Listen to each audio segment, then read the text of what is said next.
இறைவன் கூறுகிறான், நபியே, நாம் உம்மை அகிலத்திலுள்ள அனைத்திற்காகவும் ஓர் அன்பாக அருளாகவே அனுப்பியிருக்கிறோம். இப்னு மஸ்ஊத் ரலியல்லாஹு அன்ஹு அவர்கள் அறிவிக்கிறார்கள், நாங்கள் நபி ஸல்லல்லாஹு அலைஹி வஸல்லம் அவர்களுடன் ஒரு பயணத்தில் இருந்தபோது அவர்கள் தமது மலஜல தேவைக்காக சென்றார்கள். அப்போது ஒரு சிகப்பு நிற பறவை தன் குஞ்சுகளுடன் இருப்பதை கண்டோம். பிறகு அவ்விரு குஞ்சுகளையும் நாங்கள் எடுத்துக்கொண்டோம். அப்பறவை வந்து எங்களுக்கு மேலாக பறந்து வட்டமிட்டு கொண்டிருந்தது.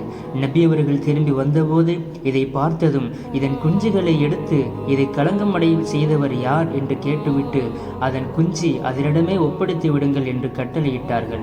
மேலும் நபி ஸல்லல்லாஹு அலைஹி வஸல்லம் அவர்கள் கூறினார்கள், ஒரு பெண் ஒரு பூனையை சாகும் வரை அடைத்து வைத்திருந்ததால் நரகத்தில் நுழைவிக்கப்பட்டு வேதனை செய்யப்படுகிறாள் என்பதாக சொன்னார்கள். இப்போது உங்களுக்கு புரியும், நபி அவர்கள் மனிதர்களுக்கு மட்டும் அருளாக அனுப்பப்படவில்லை, மாறாக அகிலத்தார் அனைவருக்குமே அருளாக அனுப்பப்பட்டவர்களால் என்று.